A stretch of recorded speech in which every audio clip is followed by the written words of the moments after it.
All right. Welcome in. Happy Saturday.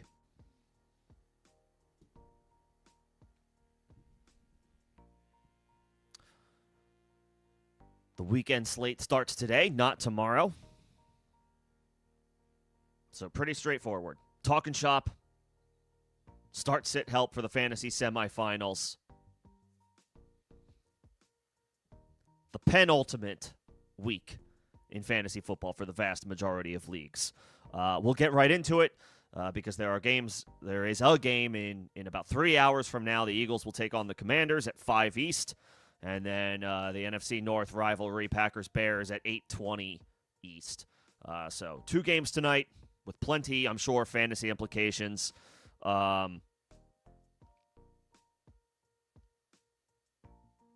Taking your questions ahead of not just those games, but the slate tomorrow in general. We'll go over the injuries, the latest injury updates that we have.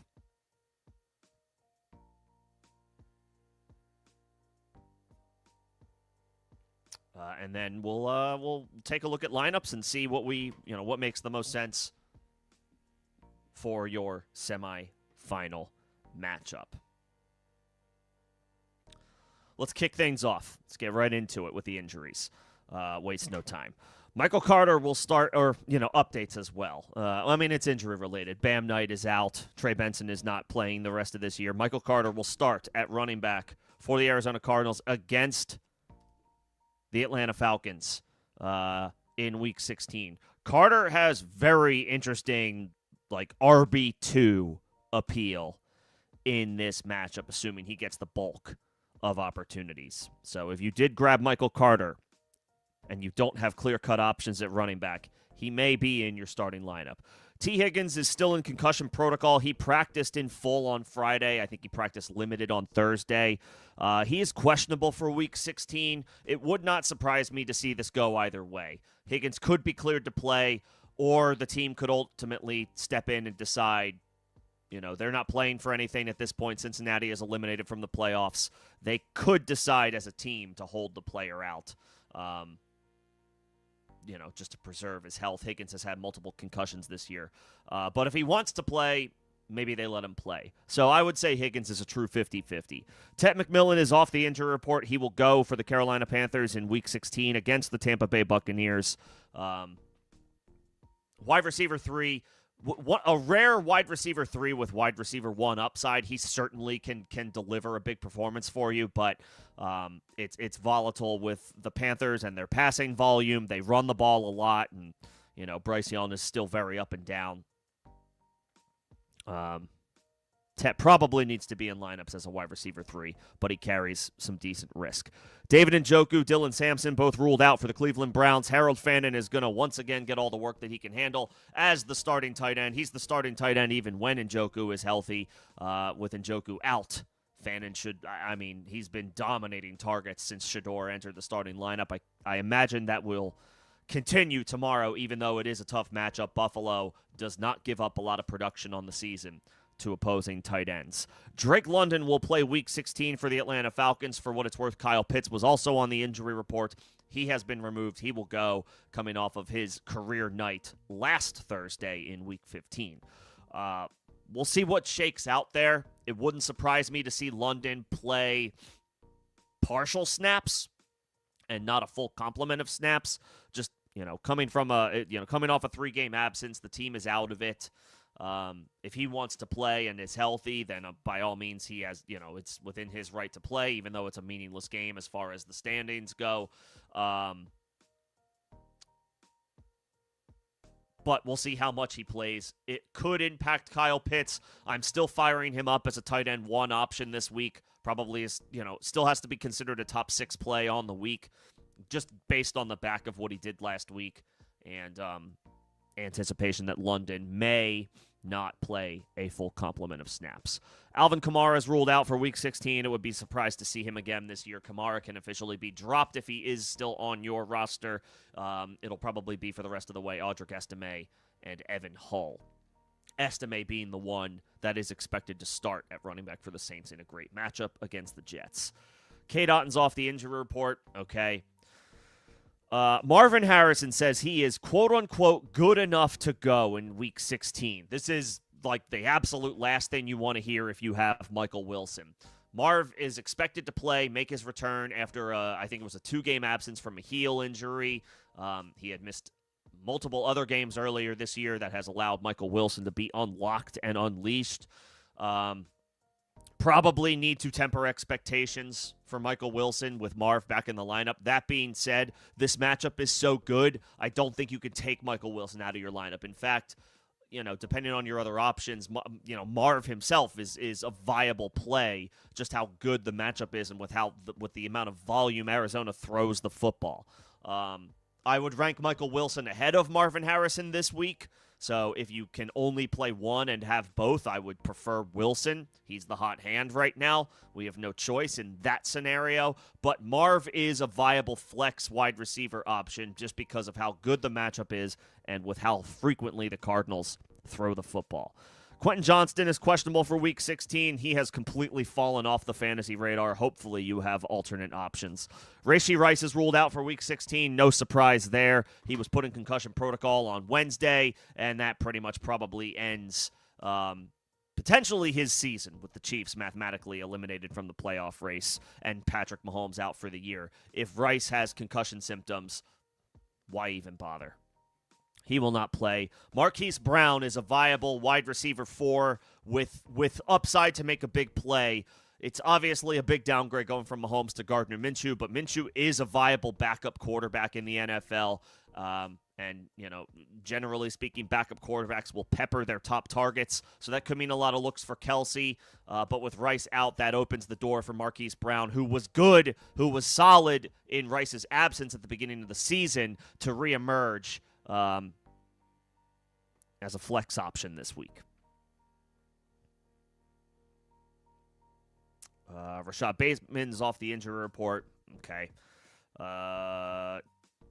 TJ Watt, he had that scare with the collapsed lung a couple of weeks ago. He is out for Week 16, so the Lions, you were already starting all of your Lions, but I guess you feel a little bit better about the matchup without him.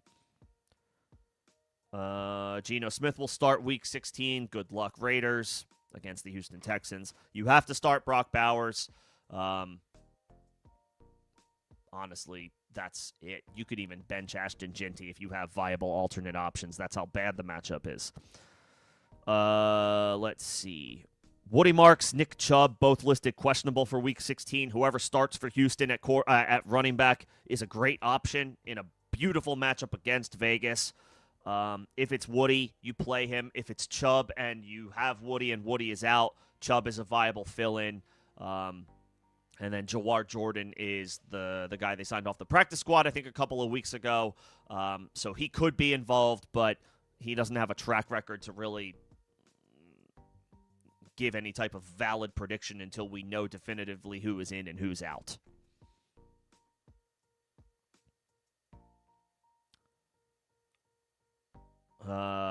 And in tonight's game, Bears-Packers, DeAndre Swift is expected to play. So you can fire Swift up in a good matchup. It's a better matchup now anyway with no Micah Parsons for Green Bay.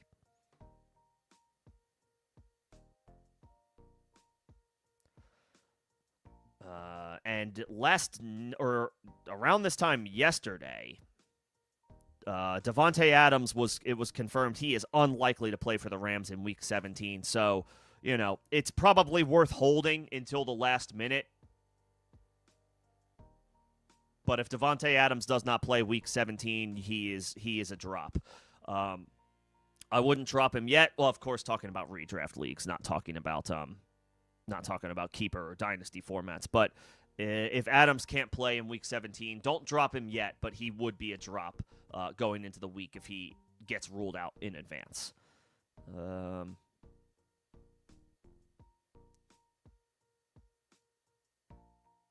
I think that is everything as far as the latest injury updates that we have going into Week 16. Let's get into it. Taking your questions. But let me first do my spiel. If you've been here before, welcome back. If you are here for the first time, welcome in. Hopefully you find this enjoyable. Hopefully you find this helpful. As far as my cadence and order for answering questions, members will get first priority as far as questions responded to, questions answered, comments responded to. That is a perk of being a member of the channel. You can find more details about becoming a member in the first link in the description of this live stream and all videos and streams on the channel. It does not matter when a member submits a question. I will get to them first. Again, that's the perk. If you're feeling generous enough this holiday season to send a super, that would also be a way to jump the line and get your question answered in priority order. Members and supers may also get a little bit more out of me as far as my thoughts, my analysis of your situation, if I feel like the question warrants it. If you are not a member and you do not send a super, I will answer your question, but I do ask for some patience as I work through member and super questions first. Regardless of whether you are a member or not, if you're enjoying the conversation, if you could just like the stream, that helps me out for algorithm purposes. Appreciate that in advance. I see Greg and I see Manny, and I just saw Jake drop in. What's going on, guys? Appreciate the support. Let's get into the member situations first. I did not, Greg, anticipate Matthew Stafford throwing for 450 yards without Davante Adams on Thursday Night Football. That game was bonkers. That game was nuts. Stafford went crazy. Without Davante Adams, I did not like that spot. Seattle has a good defense. Yes, Matthew Stafford has had a great season, but I figured the touchdowns may not necessarily be there without Adams. Turns out Puka Nakua's a sicko. You know, they've got a lot of the running backs were catching the ball on dump-offs a lot more than they typically do for the Rams. And then, of course, the tight ends not named Colby Parkinson all played well. So Stafford had a huge night. I still think there are other quarterbacks that'll provide perfectly fine plays. But, yeah, that one was unexpected.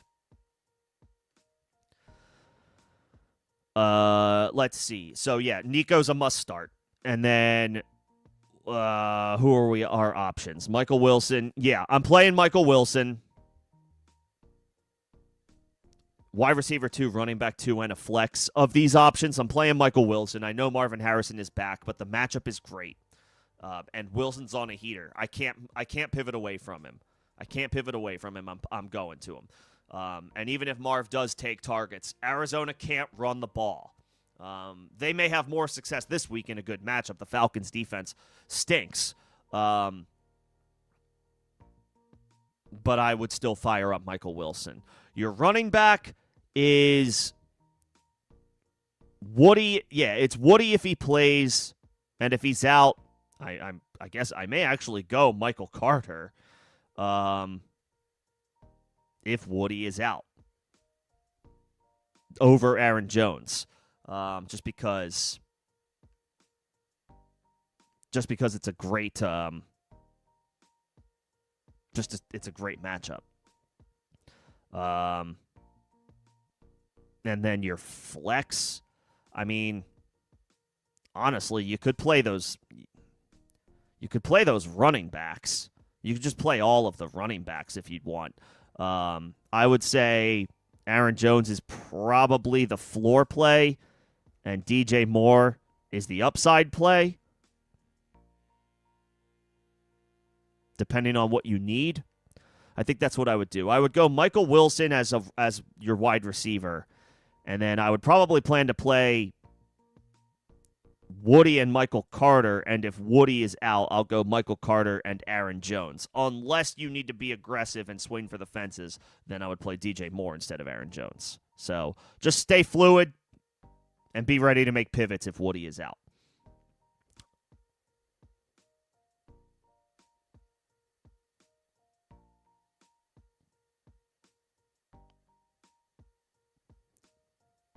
And Manny, you let me know if you need anything. Jake, what's going on? 6-point passing touchdowns, Burrow or Purdy? If you're leaning Joe, I think I lean Joe as well. It is, Purdy had a nice game last week, and it's a solid enough matchup on the road in prime time. If T. Higgins plays, that definitively confirms it for me for Burrow to play Burrow. Even if Higgins doesn't play, it's a good matchup. Burrow's a prideful guy. I don't think him being eliminated from the playoffs is going to stop him from going out and trying to have his best game, his best performance. He can still throw the ball to Jamar Chase. I think I'm okay with Burrow over Purdy. I think Purdy is a perfectly fine play, but if I have Burrow, I guess that's just where I'll go. That's just what I'll plan to do. And then as far as London versus Harvey, I don't know that London is necessarily a must start. Jacksonville has a good defense, but at home, RJ Harvey dominating touches, I actually do think that's who I would play. If it's full PPR, London has a little bit more of an argument, but again, he may not play a full complement of snaps. I know London is great and has wide receiver 1 upside when he's out there, but we're talking about a situation where he's coming back from a 3-game absence and the Falcons are out of it. They may play him a full complement of snaps, but it would not be surprising to see him play more of a, like 60 to 75% of the snaps. I think I would play Harvey over him. I think I would.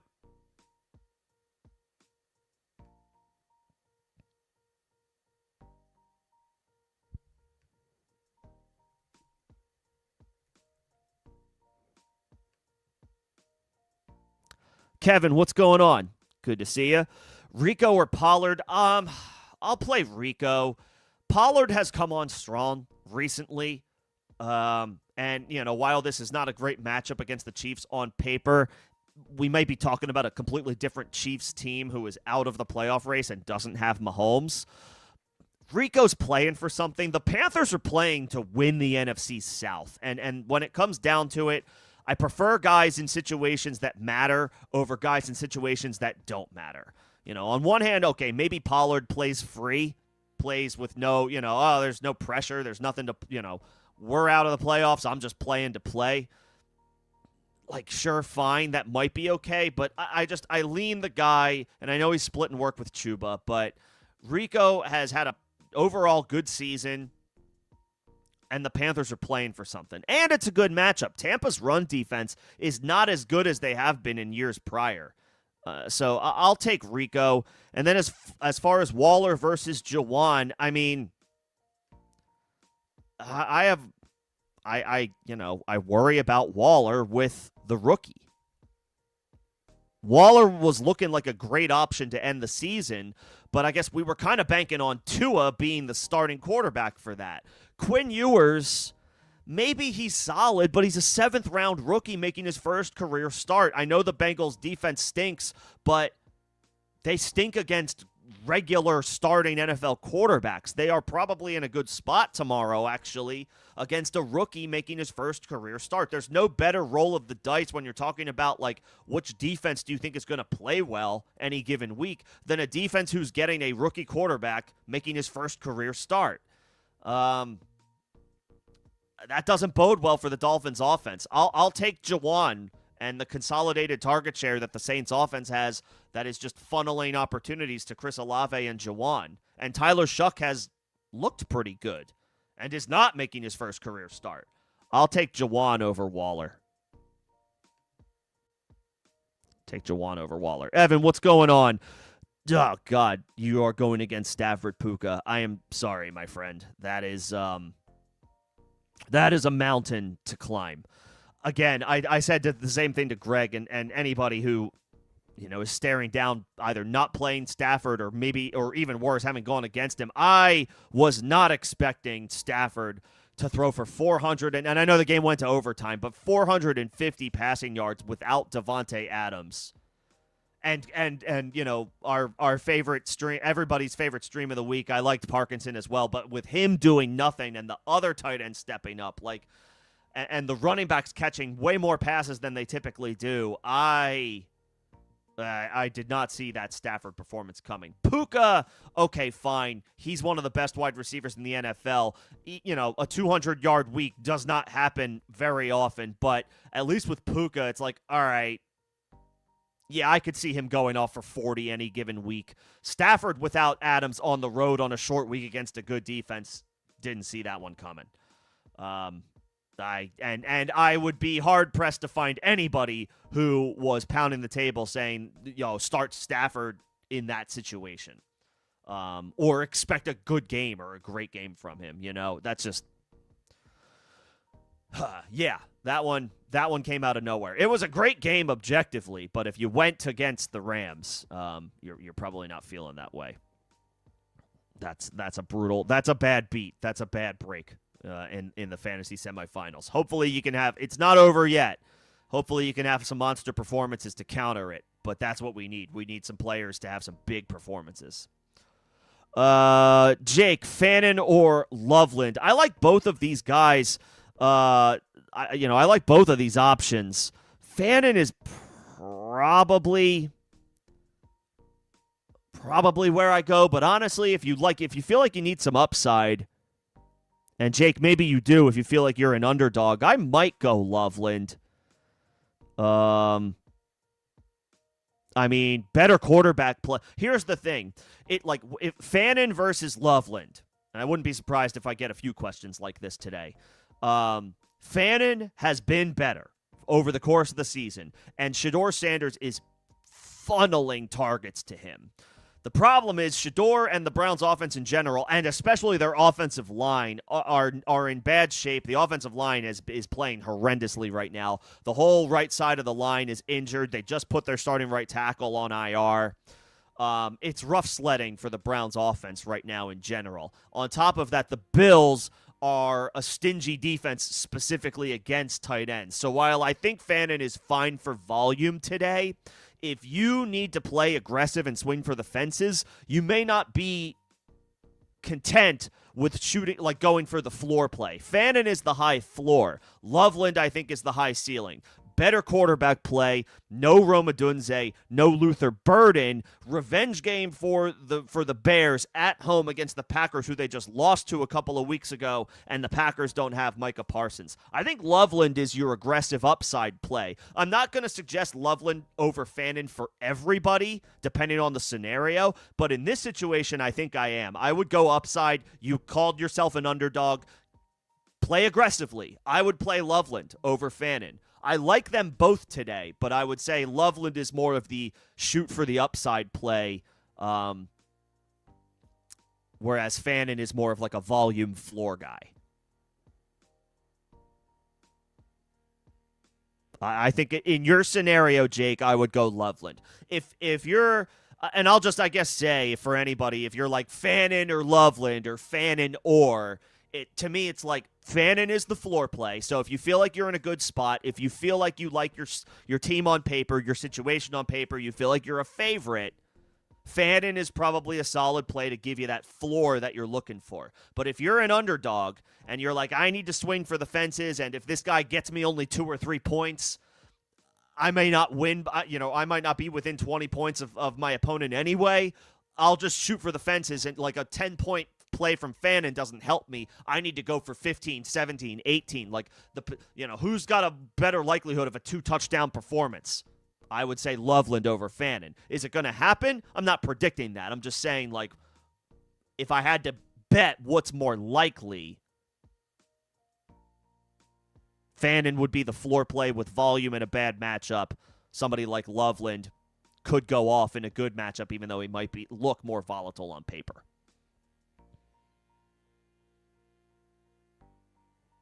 Yeah, see, exactly. You saw going into that game, if you saw your opponent play Stafford, you're thinking to yourself, all right, on the road, short week, tough defense, no Adams, like, go ahead, fine, start him. And then, of course, he went nuclear. What are you going to do? What's going on, Fortune? Good to see you, man. Feelings on Monangai? I mean, flex play. He's a flex play. With some upside, just because the Bears are hurting on offense in general. They could be, and I know we're talking about apples to oranges, running backs and wide receivers, but no Rome Odunze, no Luther Burden. They're going to need guys to step up in other ways. I mean, that could mean leaning into the run a little bit more. And Swift is expected to play, but he is on the injury report. So, and Monangai has forced a committee already anyway. So, yeah, he's on the flex radar. He's on the flex radar if you need him. Wan'Dale, I do think eventually, it hasn't happened yet, but the other shoe is eventually going to drop, and Omarion Hampton's role and usage is going to go up.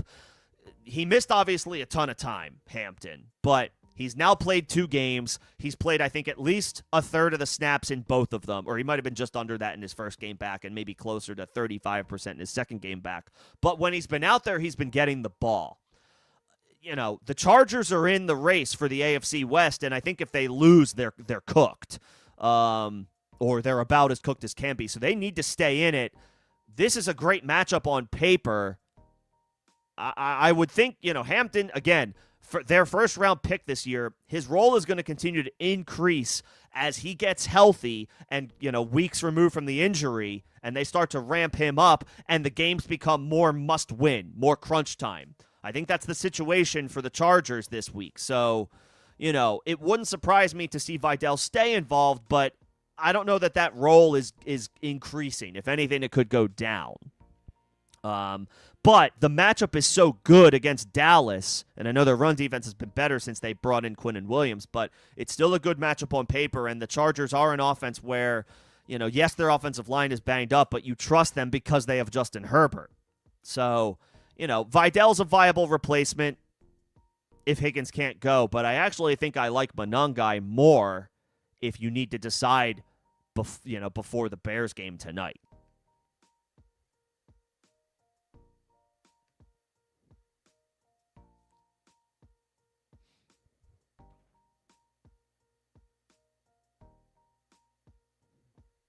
Yeah.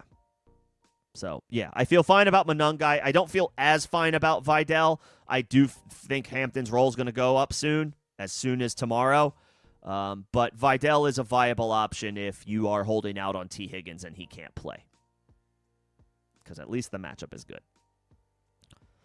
Evan. Okay, so you're down. Yeah, I mean, we need to dig a little bit. I mean, look, there's always I know it feels bleak, and realistically, the odds are probably not great. But nothing has happened yet outside of one game. So, I mean, crazy shit happens in the NFL. We see it every week.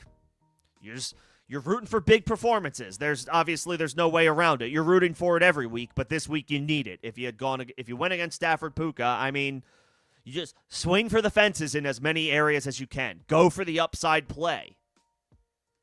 Shoot for the moon. Like I would play, if that's a one quarterback situation, Evan, I would play Dart over Lamar, which I know sounds crazy, but Dart I think is the more upside play. He's running more than Lamar this year. Swing for the fences. You play Travion Henderson without a shadow of a doubt. He can make big plays left and right. He may leave you left wanting more, but he's explosive. And then we'll see what happens. It is super flex. Okay, 6. So you can at least play both of those guys and just hope that they both go bonkers. Yeah, I mean, never say never. Obviously, it's not super ideal, but there's a lot of football left to be played. So we'll see what happens. All right. I don't see any other member questions at the moment. I will keep an eye out, but for now I can go back up to the top of the chat. Let's see. Pick 2, non-PPR. Hampton, Woody Marks, Emmanuel Wilson, Estime Tracy. Woody if he plays. Luckily, none of these. Well, Emmanuel Wilson could go tonight if Josh Jacobs is out. I don't know that I want to play Emmanuel Wilson though. Just with if Jacobs doesn't play, obviously Emmanuel Wilson becomes a little bit more intriguing. But I want to play my best players in a win-or-go-home situation. And Emmanuel Wilson, just from this list, is not one of your best players, even if Jacobs is out. I would play Woody Marks if he plays. So your situation, you can wait until tomorrow. because I wouldn't play Wilson. I would not play Wilson tonight, given these names, if Jacobs is out. If you choose to play Wilson, that is your own choice, which you are obviously entitled to, but I wouldn't do it. I would play Woody Marks if he plays. And I might go, the Giants get the Vikings. That's a tough matchup. That being said, Tracy popped last week. I would play Woody and Tracy if Woody is active. If Woody is inactive, I would go Tracy and Hampton. That is what I would do.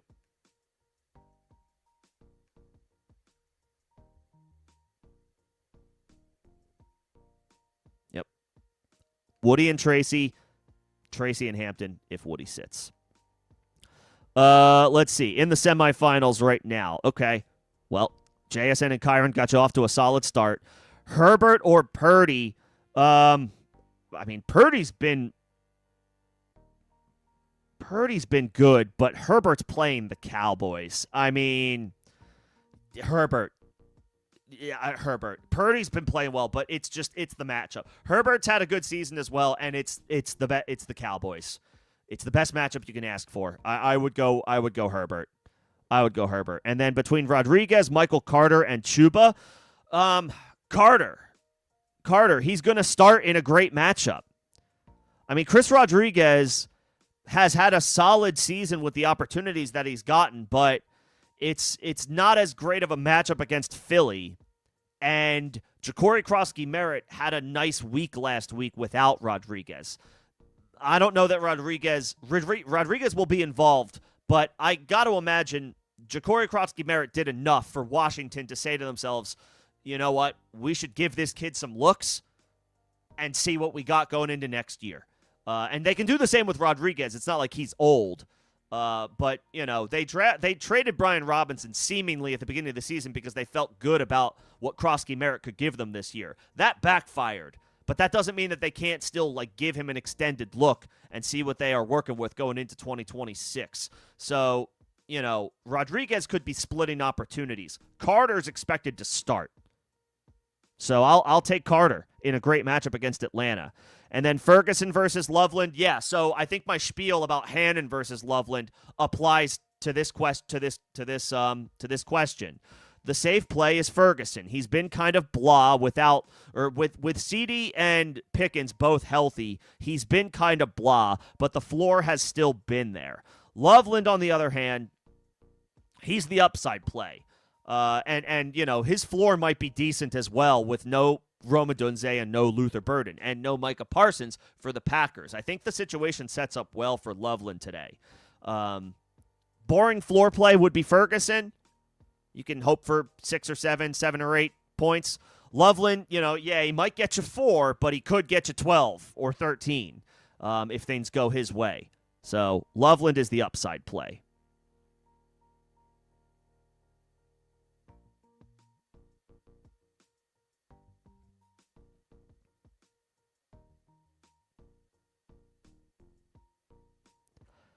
Of course, Amon-Ra can go for 40 any given week, but it's a tall task. You're hoping for 20, and then anything else is gravy.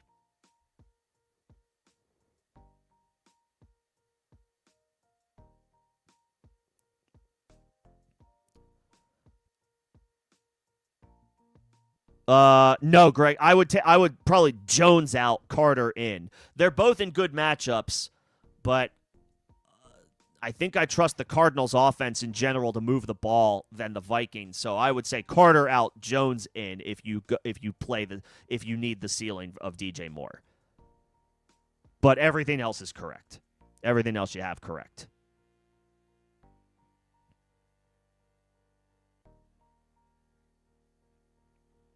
E111, what's going on? Thanks for popping in. Burrow, Henry, Harvey, Brown, J-Mo, McBride, Taylor. Nice. Saints, Fairbairn. Yeah, I have the same situation in a keeper league where I have the Saints defense and Fairbairn, and I feel good about that. Man, I might play Jacoby Brissett over Joe Burrow, especially because you have Trey McBride. I think I would stack it up, and I think I would play I would play Jacoby over Burrow. It's a great matchup. The Cardinals are throwing it 50 to 55, upwards of 60 times a game. McBride is tight end 1. You can stack and double up on points, so to speak, by playing Jacoby and anything he throws to Trey McBride. I would play, and I know you could say the same thing about Goff and J-Mo, but I think Jacoby and McBride is a stronger stack. You had to go against Puka and JSN. Holy hell. Okay. Yeah, I would play Jacoby. I would play Jacoby over Burrow. I would. That's because and double up on anything he does that he does throwing the ball to McBride. I would. Everything else is fine, but I would play Brissett over Burrow. I might play Brissett over Burrow even if you didn't have Trey McBride, but because you do have Trey McBride, it's more of a definitive call for me. I feel even more confident in telling you play Jacoby Brissett.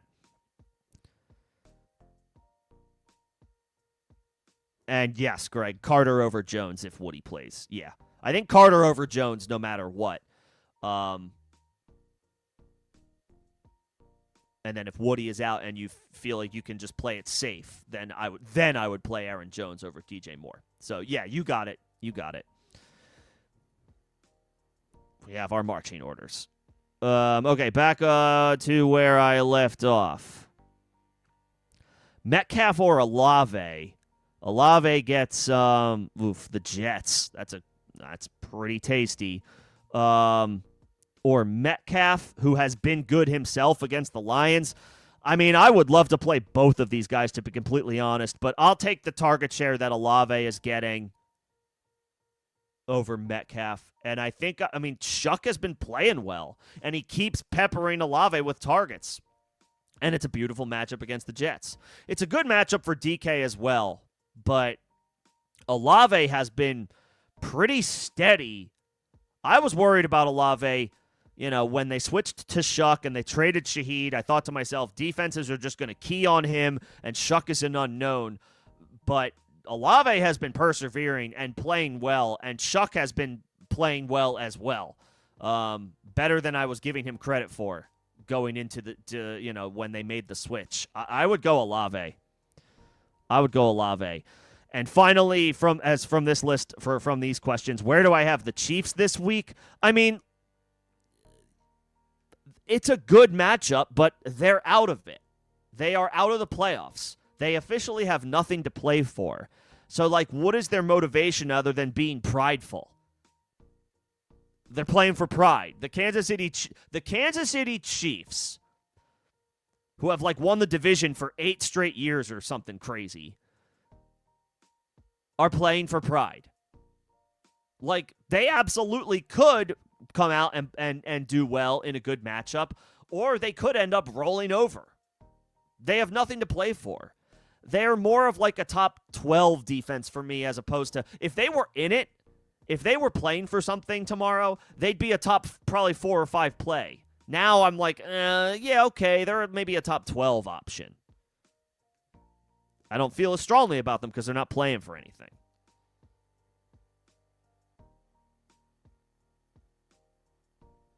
Again, I am generally speaking, and I know this doesn't always work out this way, but at this time of the year, I just in a vacuum, I prefer situations where guys are playing for something over situations where guys are not playing for anything because they're eliminated from the playoffs. Now, obviously, you've got contract incentives and all that stuff, and again, individual pride from the players, but, and it's not a one-size-fits-all, but generally speaking, I want to play guys in situations that are playing for something.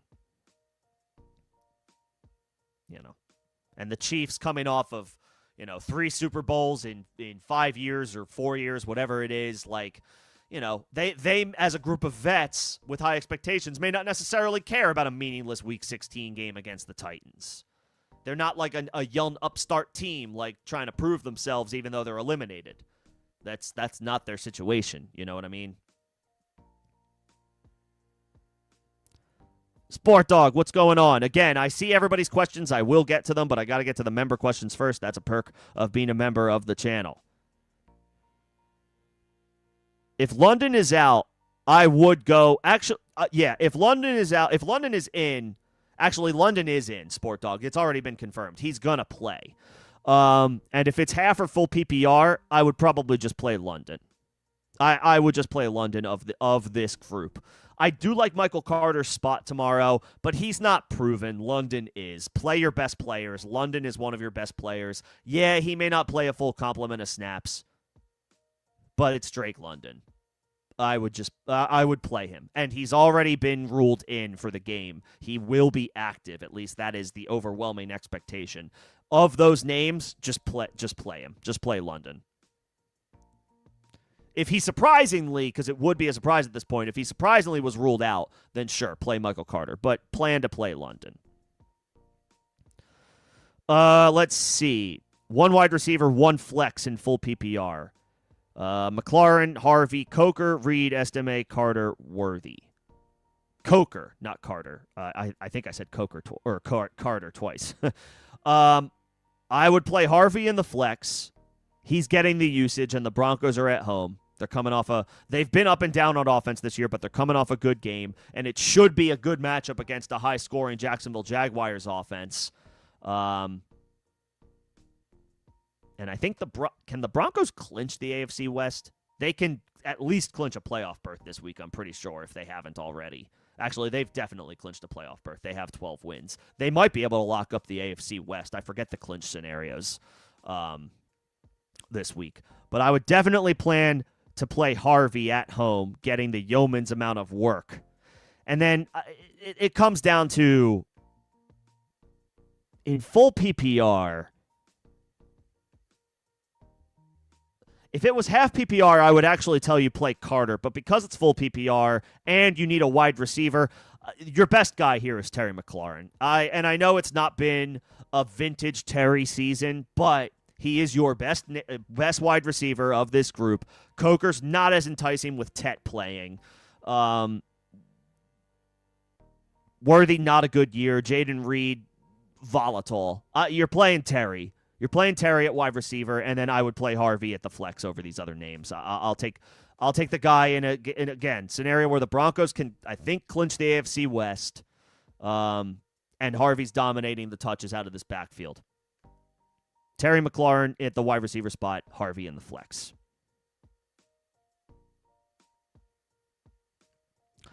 Need a running back in a flex. Dowdle, Pollard, Estime, or Wilson if Jacobs doesn't play. You also have Christian Watson.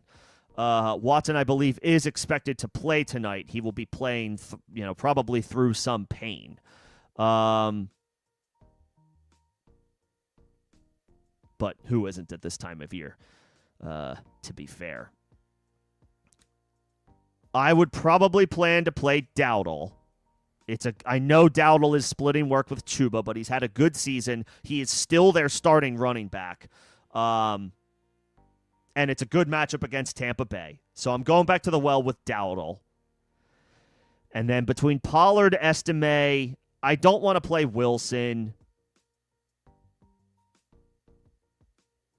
To me, it comes down to, I think, Pollard or Watson.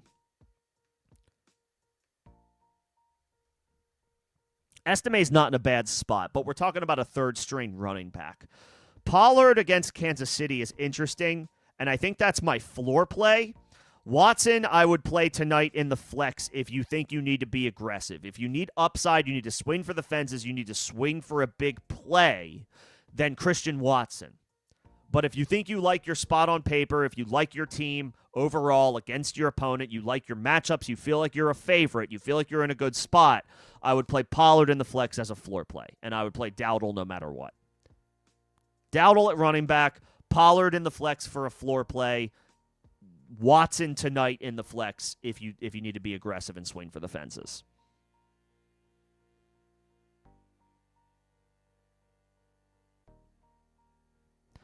And then Bowers, Loveland, or what? Bowers. I like Loveland today, and I know the matchup is bad, but Bowers is one of the best tight ends in football. You have to play Bowers. I'm not I'm not moving off of Bowers.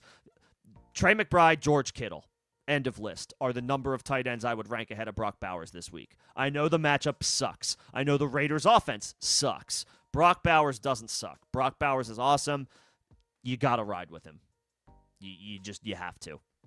You have to. And if it's start 2, then Bowers and Loveland. But if it's start 1, Bowers. You have to. Let's see. You'll play Emmanuel Wilson if Jacobs is out. You'll play Gainwell if Jacobs is in. I might play Gainwell regardless. I might play Gainwell even if Jacobs is out. I think Gainwell's having a nice season. He now leads the Steelers in receptions. It is a tough matchup by the numbers against Detroit, but Gainwell is a part of their passing offense, their passing attack, and how they want to move the ball through the air as far as their game plan, talking about Pittsburgh. I mean, I think Gainwell, especially if it's full PPR. If it's standard scoring, okay, fine. You can play Emmanuel Wilson if Jacobs is out. But if it's half, and certainly if it's full PPR, I think I would play Gainwell regardless.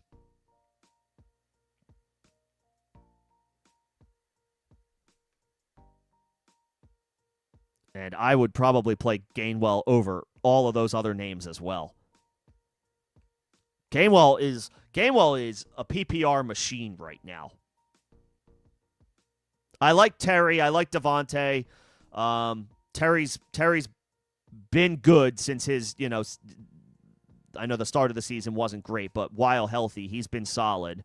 Devontae's been up and down, but I do like the matchup today. Warren, I don't like as much. Gainwell's a little bit more of the pass catcher, and I'm not playing Debo over Terry, so I don't like Debo more than him. I would probably play Gainwell regardless, especially in full PPR. Full PPR, you could argue Terry a little bit more, but Gainwell's been getting a ton of volume as a pass catcher. I might just play him no matter what.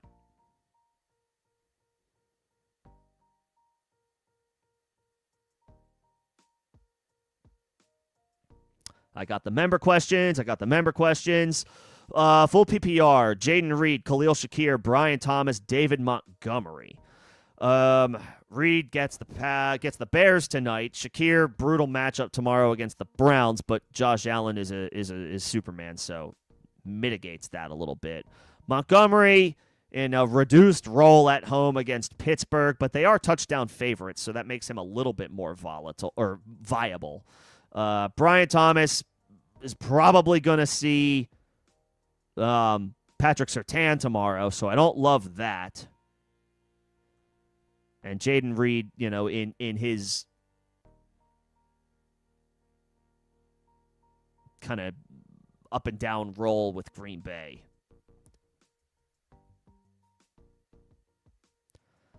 I don't love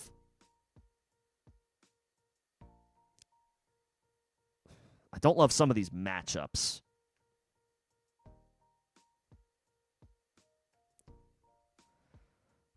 I think that's in full PPR. I think it's between Shakir and Jaden Reed. And so it comes down to this. Shakir is a full PPR viable floor with a little bit of upside, again, because Josh Allen is his quarterback. Though it's a bad matchup and Shakir is up and down. But he would be the floor play. I think if you need to shoot for the fence, swing for the fences, go for some upside, that's Jaden Reed. Now, the Bears are an opportunistic defense. They're not the Browns have a better defense, but the Bears, I'm pretty sure, lead the league in turnovers forced. So they are certainly an opportunistic one. But that means they could be susceptible to big plays as well. Reed would be your upside play. Shakir is your floor play. And I would choose between one of those two. Not Brian Thomas, who's going to see shadow coverage in all likelihood from Surtain. And Montgomery, his role is just reduced this year with Jahmyr Gibbs going full nuclear. Shakir floor, Reed ceiling. And then between Purdy, Mayfield, and Stroud, Purdy. And it's not crazy. Purdy's playing well right now. He's got a healthy Christian McCaffrey. He's got a healthy George Kittle. And he's got a healthy Jawan Jennings. It'd be great if he had a healthy Ricky Pearsall, but he doesn't. Purdy, and he's playing well. He's had a couple of good performances back to back, and their bye week was recently, so it's probably fair to say the 49ers are still decently fresh, and it's a primetime game. And the 49ers, I don't know how many people realize this, the 49ers, they're a long shot, but they still have an outside chance to win the division. They can still win the NFC West after LA lost on Thursday night. So they're playing for they have something meaningful to play for, and they're a good team. Houston may end up they can just run the ball a ton against a bad Raiders team, and Stroud does not put up a ton of QB1 performances dating back to last season. Mayfield is better with Mike Evans back, and Chris Godwin is healthy, and he has his full supporting cast, but it hasn't been a great performance recently for Mayfield. I'll take Purdy. I'll take Purdy over Baker, and definitely over Stroud. Yeah, give me Purdy.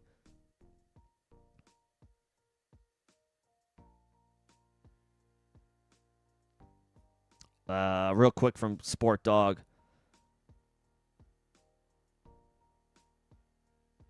No, let's see. I would play Carter over Aaron Jones. It's close. But I trust the Cardinals. Obviously, the Cardinals stink, but their offense is good enough to move the ball. I know the Vikings had a good performance on Monday night last week, but they have some work to do to give us some confidence that they are an offense that we can trust. I will take Michael Carter in a great matchup against Atlanta, attached to a Cardinals offense that is moving the ball pretty successfully. In a lot of times in garbage time, over Aaron Jones, who I love, but he's older at this point. It's a good matchup, but I'll take Carter slightly. It's close. Gainwell, Carter, McCaffrey. I think that's what I would do, Sport Dog. All right, let me get back up to where I left off. Herbert half-hand. That's when did Justin Herbert join Westeros?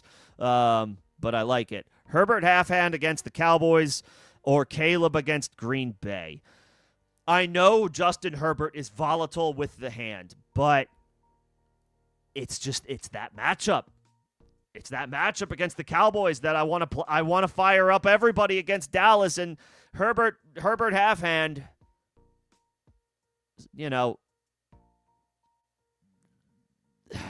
that's the guy I want to play against Dallas. I know his hand is I know he's dealing with the cast on his left hand, but that's how susceptible the Cowboys are. I want to play a one-handed quarterback against them and get the fantasy points that they will give up. Herbert half-hand, son of Herbert quarter toe. I mean, yeah, I'm playing Herbert. I like the spot that Caleb is in tonight, but no Odunze, no Burden. That knocks him down from top 7 option to maybe top 12 option. I'm playing Herbert. Yeah, and everybody going against Puka. It's so to that point, swing for the fences. I think Herbert is the floor and the ceiling play because of how good the matchup is. I think. Caleb's in a decent spot tonight.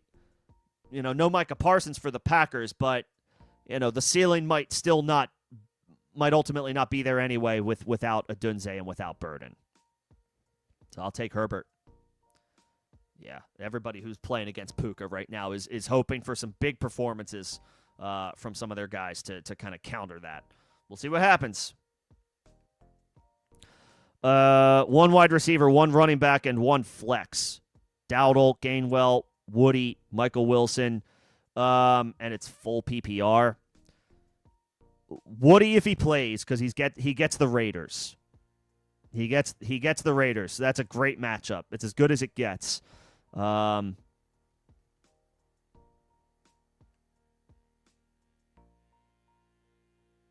would be my running back. and it's full PPR.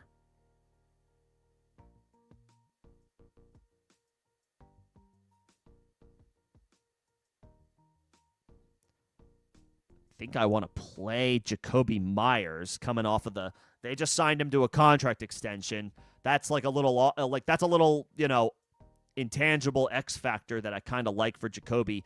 And he should avoid Patrick Surtain tomorrow. Surtain should draw the assignment of Brian Thomas.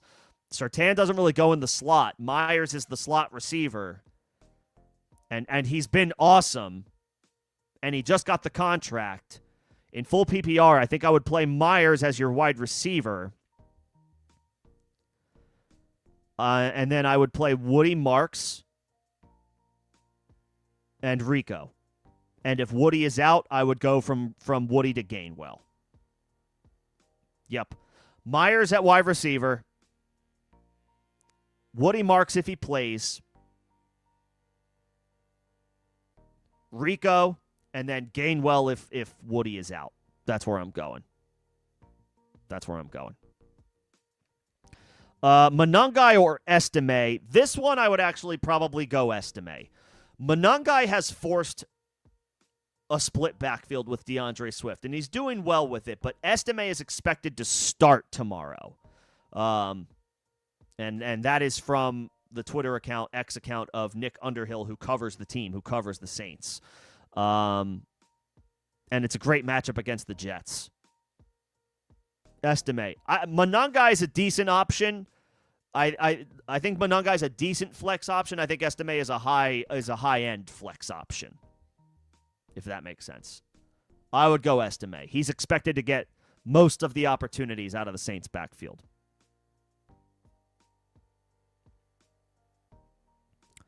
And I got this question. Myers, Woody, Dowdle, Gainwell if Woody is out.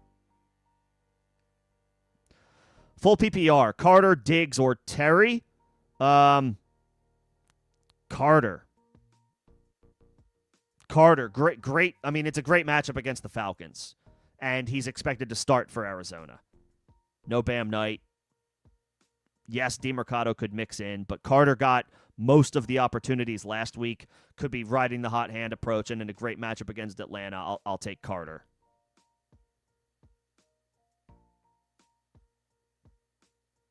I don't hate Terry for full PPR, but I'll take the good matchup for Carter. And then Purdy or McCarthy. McCarthy balled out against the Cowboys that last week, but so does everybody. It's been an up and down season for McCarthy. He has more to prove. I'll take Purdy. I'll take Purdy in prime time. Playing well right now. Great complement of weapons. McCarthy does too, but he's not doing anything with it yet. Not consistently anyway. I'll take Purdy. I'll take Purdy over McCarthy. And then I know it sounds crazy, but if you are in desperation mode for a defense this week, I think I would take a shot on the Cincinnati Bengals. They are playing a 7th-round rookie making his first career start. I know Cincinnati is not a good defense, but this is a situation where you're just playing the odds. And the odds are a rookie quarterback, 7th-round rookie making his first career start, is going to take his lumps. There's going to be ups and downs, and you're banking on more downs than ups. I would take Cincinnati. I would take Cincinnati.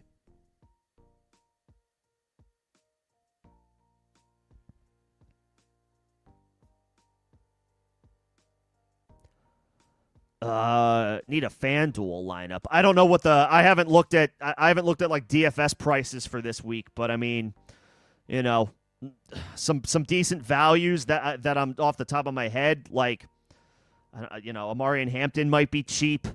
Lab McConkey might be cheap. Great matchup against Dallas. Estime might be a solid cheap option. Just thinking off the top of my head, like what other like deep punts are like that you're looking for value. Marquise Brown No Rashee Rice. He's off the injury report. Like, I'm just thinking of like some decent options. Jawar Jordan, if Woody Marks is out, you could maybe take a shot on Tyler Algier. Great matchup against the Cardinals. Some names like that for some values, just off the top of my head. Dart or Shuck? Dart. I mean, he's been doing it especially as a runner all season long. He's a little reckless. His injury risk is there for sure with the concussions and his kind of reckless style of running, but Dart has been money this year when he has suited up and played a start to finish game, and especially so at home. It's not a great matchup on paper, but he has done well in bad matchups this year, and his floor as a runner is super tantalizing. I'm taking Dart over Shuck. Shuck's been playing well. Dart is the fantasy start for me. I mean, his ceiling has been, top 3 QB a lot of weeks that he's played. I'm going Dart and his upside as a runner.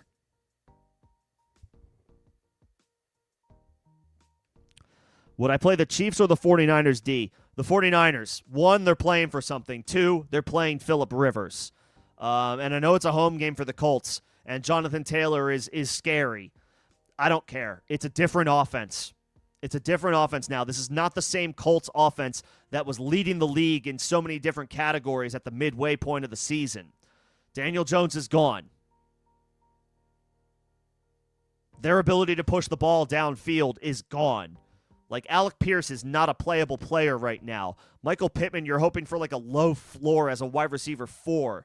Josh Downs is actually like sort of viable because of all the underneath stuff now. Tyler Warren is viable, but like, again, the threat of chunk plays and big plays is so severely reduced. It's a 44-year-old Phillip Rivers. The Niners, and they're playing for something. The Chiefs aren't.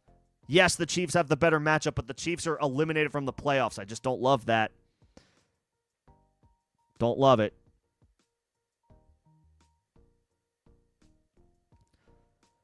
Marv, Sutton, Nico, Jennings, Jaden Reed. Pick 2. Sutton and Nico Collins. Book it. Like, just send it.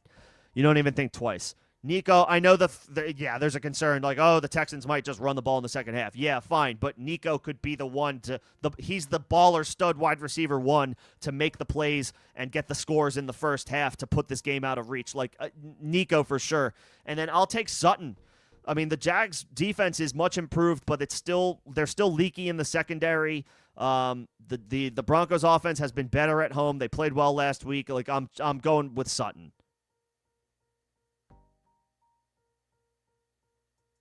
Good matchup against Jacksonville secondary, and they're your 2 best players of this group. Nico and Sutton are your 2 best players. It's the fantasy playoffs. It's win or go home.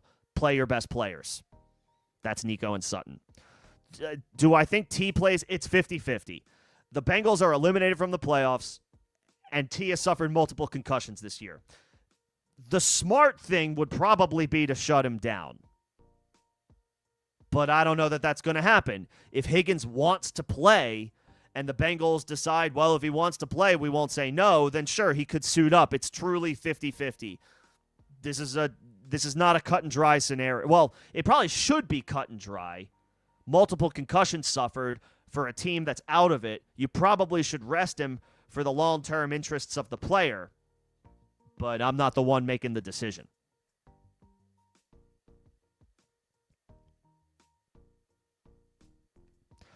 Do we want to consider upside for your flex? Sure, but like a 40% chance is not that's not a significant enough underdog for me, underdog to panic. We have to see what happens.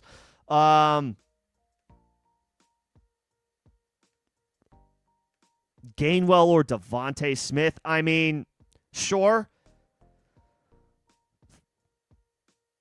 I mean, you do have plenty of big upside plays like McCaffrey, like Nico, like Saquon. So,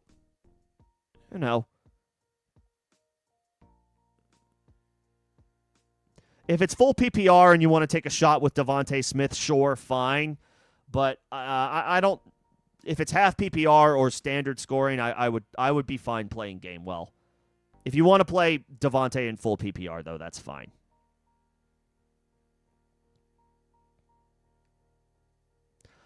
ETN, Jacobs, or Wilson. Isn't Bishal Tootin is out, right? He's not playing. He's out with a finger. I think he had didn't he tear a ligament in his finger or something? He may need finger surgery, something like that. I mean, I would probably play ETN. I would probably play ETN. Even if Jacobs is active, I would play ETN. Jacobs, it sounds like Jacobs is pretty banged up. It sounds like he's hurting pretty good right now. And so if you have Travis Etienne without Bishal Tootin, I know the matchup isn't good against Denver, but Etienne is going to see the volume, and he's not, as far as I can tell, I didn't see him on the injury report. He's not on the injury report. I think Jacobs is in worse shape physically right now than Etienne is with the injury, with the knee that he's nursing. So Etienne.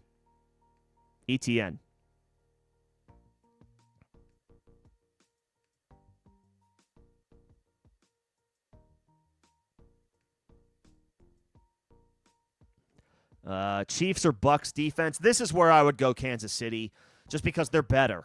Yes, Tampa is playing for something, but they have not been playing well recently, and they're on the road. They have a leaky run defense against an offense that wants to run the ball. I don't love the spot for Tampa, and they just haven't been playing well. This question is an example of just, on paper, the Chiefs are just a more talented defense. And it's a good enough matchup where, while I don't love the spot that they're in, being eliminated from the playoffs, they are a more talented team, and the matchup is good enough where I'll say just play the Chiefs.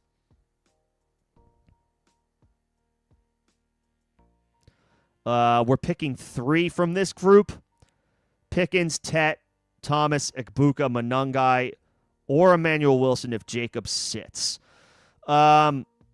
You have to play Pickens. I know it's been kind of blah recently, but he's had too good of a season to sit. You have to play Pickens.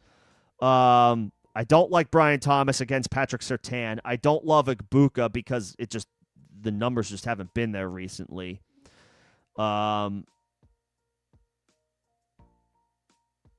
Okay. I am playing Pickens. I am playing Tet and hoping for the best. At least the matchup is decent against the Bucks. And then if Jacobs is out, I would put Emmanuel Wilson in over those other 3 names, Thomas, Egbuka, and Monangai. Because at least he would get most of the work. If Jacobs is active, I would play Monangai. I do not like Brian Thomas's matchup against Surtain. He has not been good this year. He's been a little bit better recently, but he has had such a bad season that when he's in as bad of a matchup as it gets against Surtain, it's enough for me to say, yep, put Brian Thomas on the bench. Pickens, Tet, Wilson if Jacobs is out, Monangai if Wilson is active. Or excuse me, if Jacobs is active. Tet, Moore, or Brian Thomas. I think Moore. I trust the quarterback play. I trust the quarterback play for Chicago more than I trust the quarterback play for Carolina. I know Caleb has had his lumps, but he's better than Bryce Young. No Rome Odunze, no Luther Burden. DJ Moore is going to get all the work he can handle. Tet has wide receiver 1 upside, but he has wide receiver 4 downside. The Panthers don't always throw the ball a ton. And this is a matchup on paper where it looks like they should have success running the ball. So if they keep going back to the run, that's going to limit the volume. And Bryce Young, week to week, is not the easiest quarterback to trust. I'll take DJ Moore with no Rome Odunze and no Luther Burden. And again, I don't want to play Brian Thomas tomorrow. He's going to see Patrick Surtain. It's not like he's had a great season or even a good season, and you like deal with it with a good player against a great player. This is a player who has had a terrible season in the worst possible matchup. I do not want to play Brian Thomas tomorrow. Jacoby Myers, fine. Brian Thomas against Surtain, no thank you. And then Diggs, Coker, or Monangai in full PPR. I kind of like Diggs. I know that he's been quiet recently, but look at the situations. Last week, okay, Buffalo, not great. Not great. Division rival, revenge game. You would have thought maybe he would have had a better game. He didn't. The week before that was their bye week. And the week before that, they played the Giants and they smoked them, right? Or they didn't. I don't know that they smoked them, but I think they comfortably had a lead most of that game. So they didn't really need to utilize Diggs. And then the week before that, they played the Bengals, and they took advantage of the fact that the Patriots took advantage of the fact that Cincinnati can't stop opposing tight ends. And they just funneled a bunch of opportunities to Hunter Henry. I can't even. Who's their tight end two? Austin Hooper, I think. He got decent work. That's just a testament to how horrible Cincinnati is against tight ends. I think that it's just been a strain of weird performance, of weird weeks for Diggs recently where he hasn't had to have done that much. I think that script changes on Sunday night in prime time against the Ravens, where it's a good matchup on the road against Lamar. This is a spot where I can see the Patriots needing Stephon Diggs. I kind of like Diggs, especially in full PPR. That eliminates Monangai for me. It's between the receivers. And I'll take Diggs, who I know is older, but he's got the track record and the Patriots offense is good, over Coker, who has been good recently himself. But I don't trust Bryce Young week to week. I trust Drake May week to week. I don't trust Bryce Young week to week. And Tet is off the injury report. So that drops Coker for me a little bit. Diggs. I would play Diggs. I think we're going to get a better performance from Diggs this week than we have in recent weeks. And in prime time, I feel even better about that.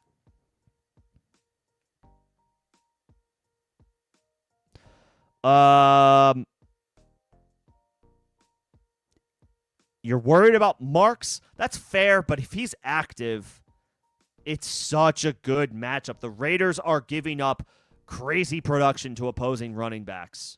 And the Texans are 2 touchdown favorites against them tomorrow. If Woody's active, I think you have to play him. And I know Goddard is in a solid spot today. I think Woody is worth holding out and waiting for. I don't want to tell you, how to think. So if you're genuinely if you're not convinced, and if you're like, I'm still worried about Woody, worried about the injury, etc., fine. You can play Goddard. He should be decent. But I think Woody is worth waiting for, because if he's active and he gets through that game, it is one of the best matchups on paper you could ask for against the Raiders.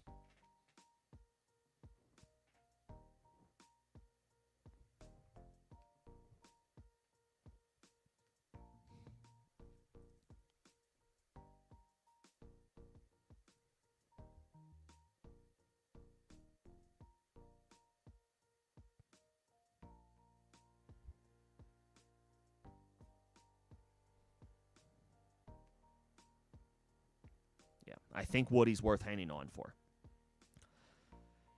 Am I sure about more? I mean, I'm not trying to be rude. I'm not sure about anybody, right? We can chart and project and predict all we want, and at the end of the day, none of us know what's going to happen. It's just looking at the situation right now. I know he didn't do well 2 weeks ago. I'm not worried about 2 weeks ago. I'm worried about what the situation looks like now. And what the situation looks like now is there's no Rome Odunze, and I don't think Odunze played in that other game. But on top of that, there's no Luther Burden. The targets have to go somewhere. And that game 2 weeks ago, the Packers had Micah Parsons. They don't have Micah Parsons anymore. So, like, the dynamic has changed. The situation has changed. If you're not confident in DJ Moore, that's fine. You can play Tet. Again, it's your team. And this, I say this to everybody, or as many people where I feel like it matters to bring it up. This is your team. This is your lineup. If what I'm saying is not jiving with your gut or what you're thinking or feeling, then go with what you believe in. And I mean that like I'm not like offended if you disagree with my thoughts. Like, that's fine. That's part of the discourse here. My job is not to convince you to agree with me. My job is to give you my thoughts on your situation. And if you rock with what I'm saying, great. If you don't, at least I'm hopefully giving you some clarity on like where my thoughts are. So if you want to play, a Tet over a DJ Moore, go for it. But the circumstances are different this time around than they were a couple weeks ago. Therefore, I think I like Moore a little bit more. So, there you go.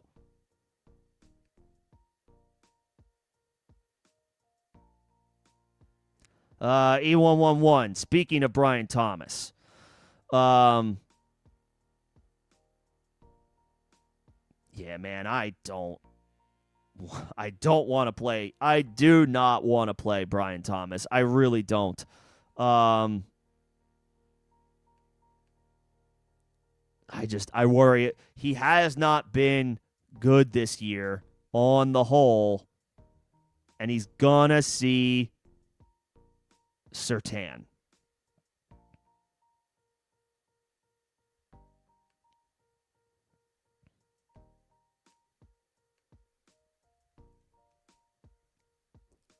You could also play Keenan Allen, whose role has freaking plummeted. It's a great matchup against the Cowboys, but I don't know if I trust Keenan Allen. Because he's not a full-time player for them.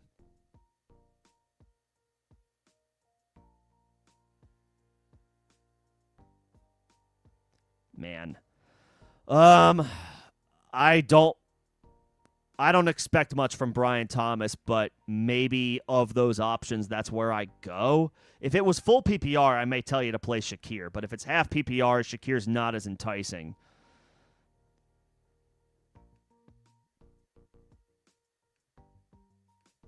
And I guess to that point, Keenan Allen's not as enticing either in half PPR.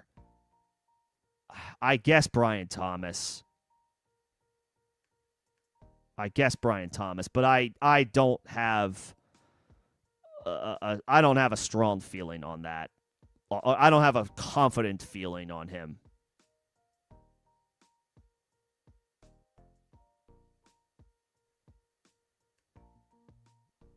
Man, I might say Shakir, and I don't like Shakir this week, but I really don't like Brian Thomas this week. I might go Shakir and go with the floor, and just hope that you can get some volume out of him.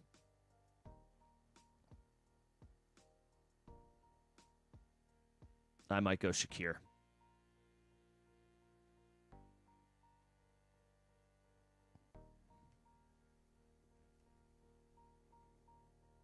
Yeah. I might. I'll take. It's very, very close. It's very, very close. I'll take Shakir over Brian Thomas.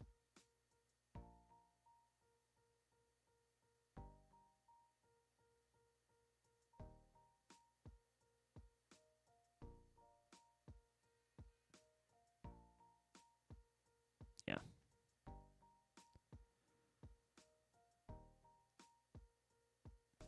Okay. Caleb or Shuck? I kind of like. I like the spot that Caleb is in tonight. I do.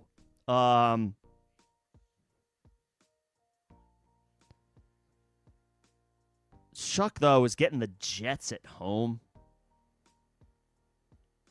And he's not down all of his wide receivers. I like the spot that Caleb is in tonight, but I'll take Shuck.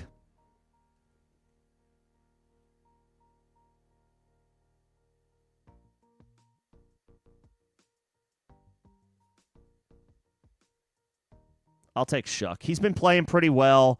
It's a great matchup against the Jets. Caleb's down to Dunze and Burden. Yeah, I'll take Shuck. I'll take Shuck.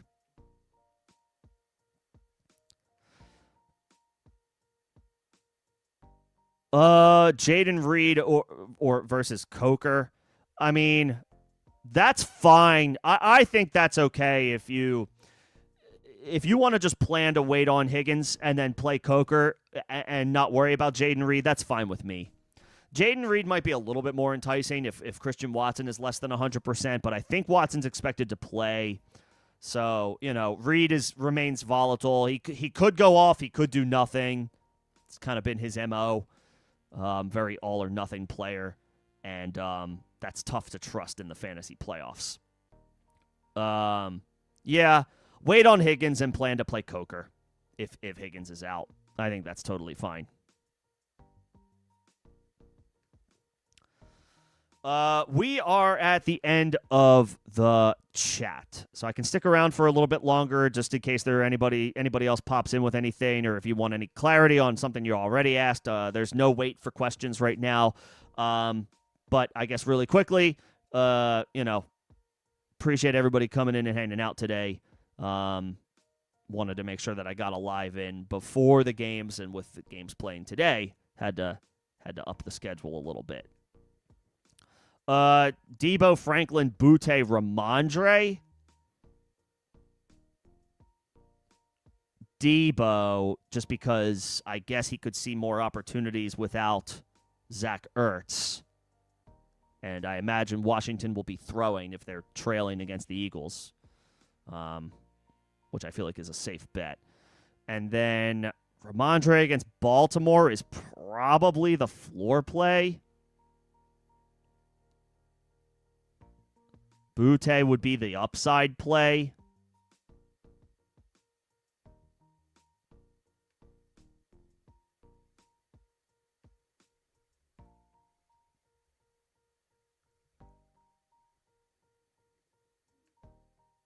Franklin, I don't trust Troy Franklin. Pat Bryant's going to play. I would play Debo and Ramondre.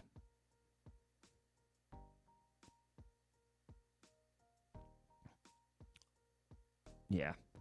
Kayshawn would be like if you really need to swing for the fences and be aggressive, he can definitely make a big play. But he's volatile. Ramondre should at least get some level of a floor going, and I'll take Debo with no Ertz.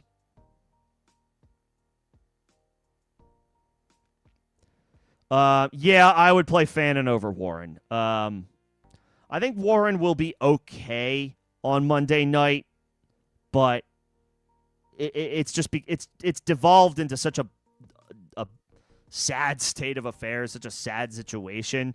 Fannin's not in a good matchup, but Shedeur Sanders peppers him with targets, and Njoku is out. Like, he may see another 10, 12 targets, and he should be able to come through on a little bit of volume. And he's been good this year. Fannon's been good this year. Warren's been good this year too, but he's been quiet recently. And the switch to a 44-year-old Phillip Rivers is a downgrade, no matter how you slice it. Yeah, I'll take Fannin over Warren. Yes. Let's see. Special shout out to the members that I saw today coming in and hanging out. I saw Greg. I saw Manny. I saw Jake. I saw Kevin. I saw Evan. I saw Fortune. Who else popped in? I saw E111. I saw Sport Dog. And I think those are all of the members that I saw today. Appreciate the members, the ones who supporting the channel all season long, and in some cases, multiple years long. Appreciate you guys. And everybody for coming in and hanging out today, talking shop. If you need anything else before the weekend slate of games, you can find me in Discord. I will be available to answer questions over there. Second link in the description of this live stream. I can answer questions leading up to kickoff if you miss me here.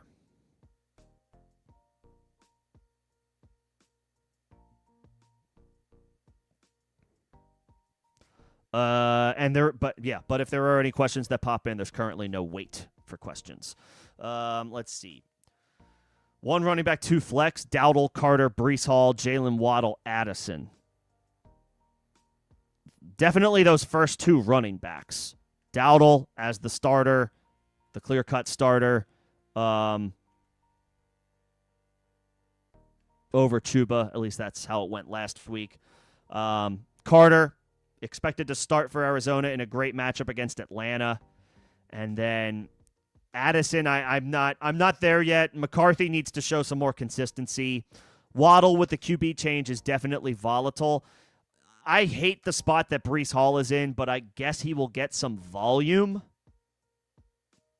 And we're not relying on, at least the third string rookie quarterback can just turn around and hand the ball off to him, as opposed to a seventh round rookie quarterback having to somehow successfully throw the ball to Jalen Waddle. That's probably a slightly taller task on a play-to-play basis. I'll take those three running backs. I'll take Dowdle, Carter, and Brees Hall. I know Brees is tougher to trust, but just hope he can come through with some volume. Yep. I'll play those three running backs. And you have a slight lead, so take the volume of the running backs and hope for some high floors. Yep. Dowdle, Carter, Hall. What's going on, Iron? Good to see you.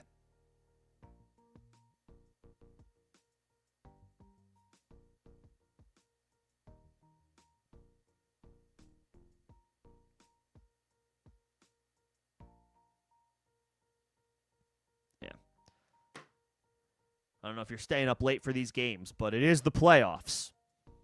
So I don't know how much rope you have in you over there, but hopefully you can catch at least some of it.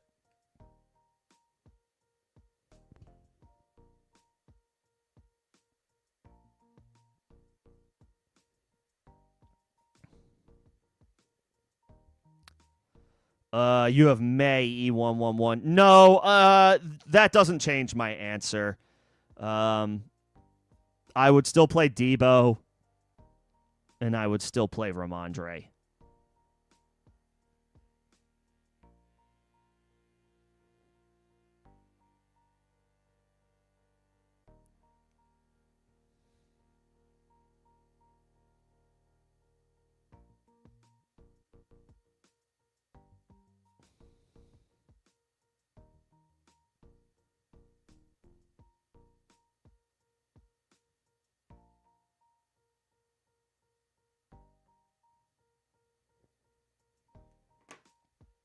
And Iron, I remember, you shared in Discord. Hey, if you have Puka, he set you on the road to be in the championship. If you're going against Puka, it's a mountain to climb, but there's still plenty of games left on the slate to turn things around. We'll see. I have Puka. I'm in 5 semifinal matchups. 1, no effect, but 2 of the matchups, I have Puka, and 2 of the matchups, I went against Puka. So my emotions were all over the place on Thursday night. I was like, I'm happy, but also like, I'm trying to hedge right now. But ultimately, we're trying to win a championship, and if Puka helps you do that, you're not going to complain if you're going against him in other places. 1 championship out of 3 or 4 shots is enough. It's obviously we want to get greedy. We want, if you have the opportunity to win multiple titles in a season, you want that, but we'll settle for getting 1. And if you have Puka, he put you in a great spot to be playing for all the glory next week. So we'll see what happens.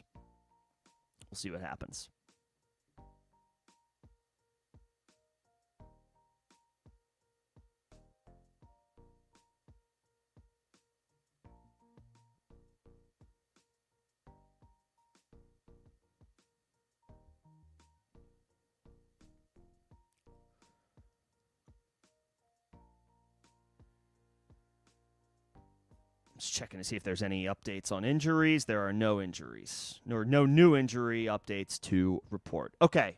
Might be shutting this down here shortly in case anybody needs anything, you can, of course, continue to hit me in Discord.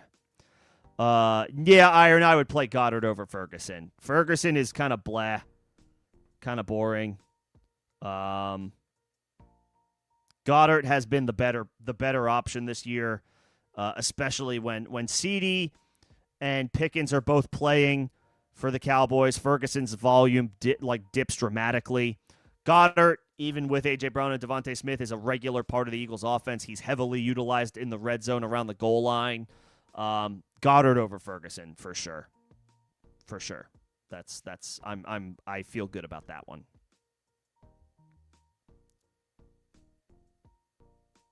Yeah, you can play Goddard. That's fine.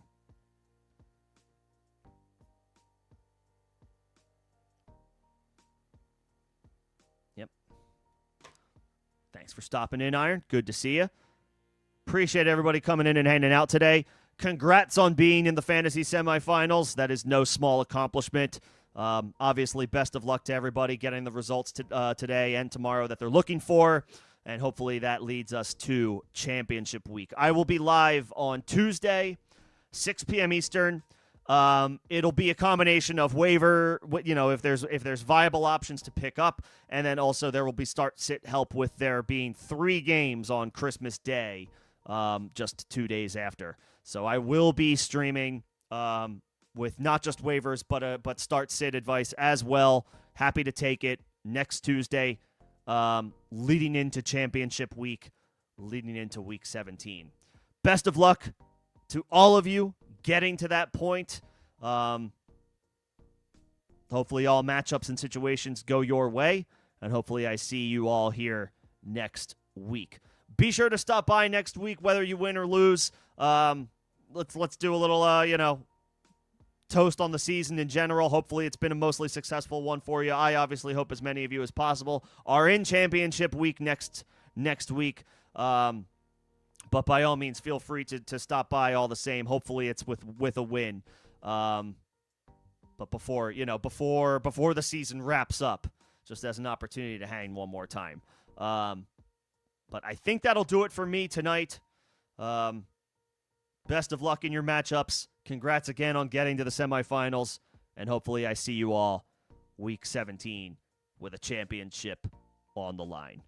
Thanks, everybody. Best of luck. Hit me in Discord if you need me. Second link in the description of this live stream.